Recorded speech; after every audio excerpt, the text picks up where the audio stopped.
Friends, ఇక్కడున్న బసవన్న కలియుగం అంతమయ్యే సమయంలో లేచి రంకెలేస్తే ఆ శబ్దానికి ప్రపంచం మొత్తం అంతమవుతుందని వీరబ్రహ్మేంద్ర స్వామి చెప్పారు. ఇక్కడ ఇంకో స్పెషాలిటీ ఏంటంటే ఈ బసవన్న గత 400 సంవత్సరాల నుంచి పెరుగుతూనే ఉన్నాడు. మొదట ఈ బసవన్న రాయిలా ఉండేవాడు.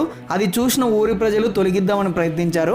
కానీ ఈ బసవన్న మరుసటి రోజే పెరగడం జరిగింది. దాని తర్వాత కాలక్రమేణా రాను రాను ఆ రాయి ఈ బసవన్న రూపాన్ని దాల్చింది. ఈ బసవన్న చుట్టూ 4 స్తంభాలు ఉంటాయి. పూర్వం ఈ బసవన్న చుట్టూ జనాలు ప్రదక్షిణలు చేసేవారు. కానీ 400 సంవత్సరాల నుంచి ప్రతి 20 సంవత్సరాలకు ఒక అంగుళం పెరగడంతో స్వామి చుట్టూ ఇప్పుడు ప్రదక్షిణలు కూడా చేయడానికి వీలు లేకుండా పోయింది.